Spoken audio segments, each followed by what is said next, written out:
50 বছরের রাজনৈতিক ক্যারিয়ার, টানা তিনবারের মুখ্যমন্ত্রী। পশ্চিমবঙ্গের রাজনীতিতে আলোচিত নাম মমতা বন্দ্যোপাধ্যায়। কিন্তু 2026 সালের বিধানসভা ভোটে যা হলো সেটা দেখে অনেকেই বলছেন, এবার কি সত্যিই শেষ? আপনাদের প্রতি আমরা খুব কৃতজ্ঞ। তার আগে মমতার রাজনৈতিক উত্থানটা জানা দরকার। সময়টা তখন 1976 সাল। মাত্র 21 বছর বয়সে পশ্চিমবঙ্গ মহিলা কংগ্রেসের সাধারণ সম্পাদক হন মমতা। কিছুদিনের মধ্যেই নিখিল ভারত যুব কংগ্রেসের সাধারণ সম্পাদক নির্বাচিত হন তিনি।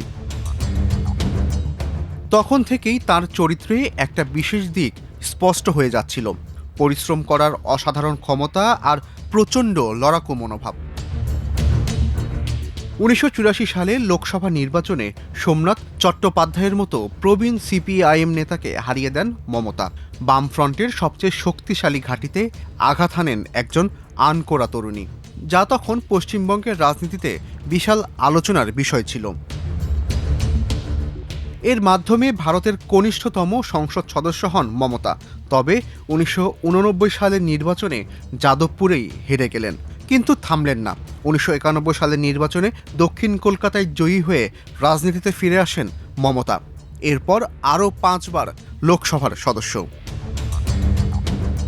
সংসদে পেট্রোলিয়াম মূল্যবৃদ্ধির প্রতিবাদ, এমপি পদ থেকে ইস্তফা, রেলমন্ত্রীর গায়ে শাল ছুঁড়ে মারা, প্রতিটি ঘটনায় তিনি একটাই পরিচয় তৈরি করেছিলেন: লড়াকু, অকুতোভয়, নীতির ব্যাপারে আপোষহীন।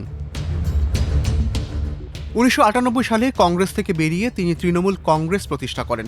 খুব অল্প সময়ের মধ্যেই বামফ্রন্ট শাসিত পশ্চিমবঙ্গের অন্যতম প্রধান রাজনৈতিক দল হিসাবে পরিণত হয় দলটি।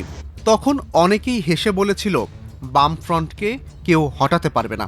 কিন্তু 2005 সাল থেকে শিল্পের জন্য কৃষিজমি অধিগ্রহণকে কেন্দ্র করে পশ্চিমবঙ্গ জুড়ে একটা গণ অসন্তোষ দানা বাঁধছিল। সিঙ্গুর ও নন্দীগ্রামে সেই আগুন সবচেয়ে বড় আকার নিল। 2007 সালে নন্দীগ্রামে পুলিশের গুলিতে 14 জন কৃষক মারা যান। মমতা সেই আন্দোলনের মুখ হয়ে উঠলেন। গ্রামের মাটিতে বসে মানুষের ভাষায় কথা বলে এমন একটা সংযোগ তৈরি করলেন যেটা কোনো শহুরে রাজনীতিকের পক্ষে সম্ভব ছিল না। 2009 সালে লোকসভায় বামফ্রন্টকে পেছনে ফেলল তৃণমূল, আর 2011 সালে 34 বছরের বাম শাসনের অবসান। মমতা হলেন পশ্চিমবঙ্গের প্রথম নারী মুখ্যমন্ত্রী। তারপর 2016, 2021 একের পর এক জয়। কিন্তু বিরোধী থেকে শাসক হওয়ার পর গল্পটা বদলে গেল। দুর্নীতির অভিযোগ এলো একের পর এক। যে মমতার সাদামাটা জীবন, নীল সাদা হাওয়াই চটি একদিন তার সততার প্রতীক ছিল, তিনি নিজেই জনসভায় বলতে শুরু করলেন, চোর বলবেন না, মিথ্যা বদনাম দেবেন না। শিল্প এলো না, কর্মসংস্থান তৈরি হলো না। বিরোধীরা বলল, এই 1.5 দশকে রাজ্যে একটাও বড় বিনিয়োগ আসেনি। প্রবীণ বামপন্থী নেতা শ্যামল চক্রবর্তী বলেছিলেন, রাজপথে আন্দোলনের যে ঐতিহ্য মমতাকে বিরোধী নেত্রী হিসাবে প্রতিষ্ঠা দিয়েছিল, ক্ষমতায় এসে সেটাই তাকে প্রশাসক হিসাবে ডুবিয়েছে। 26 বিধানসভা ভোটের পর মমতাকে অনেকে শেষ বলে ধরে নিয়েছে। প্রবীণ সাংবাদিকেরা অবশ্য মনে করছেন, তাকে রাতারাতি অপ্রাসঙ্গিক বলে দেওয়াটা চরম বোকামি। কারণ রাজনীতি একটা লম্বা সফর। তবে ঘুরে দাঁড়ানো খুব কঠিন হবে বলেই মনে করছেন বেশিরভাগ রাজনৈতিক পর্যবেক্ষক। আর সেটা নির্ভর করছে 3টা বড় প্রশ্নের উত্তরের ওপর। প্রথম প্রশ্ন, দলকে ভাঙন থেকে বাঁচাতে পারবেন কি মমতা? এই হারের পর বিজয়ী শিবিরে যোগ দেওয়ার ঢল নামতে পারে, আর এটাই হবে মমতার নিজের হাতে তৈরি করা সংস্কৃতির প্রতিশোধ। একসময় তিনি নিজেই বিরোধী নেতাদের ভাঙিয়ে এনে তৃণমূলের পতাকা ধরিয়েছিলেন। 2, ভাইপো অভিষেক বন্দ্যোপাধ্যায়ের সমস্যা কিভাবে সামলাবেন?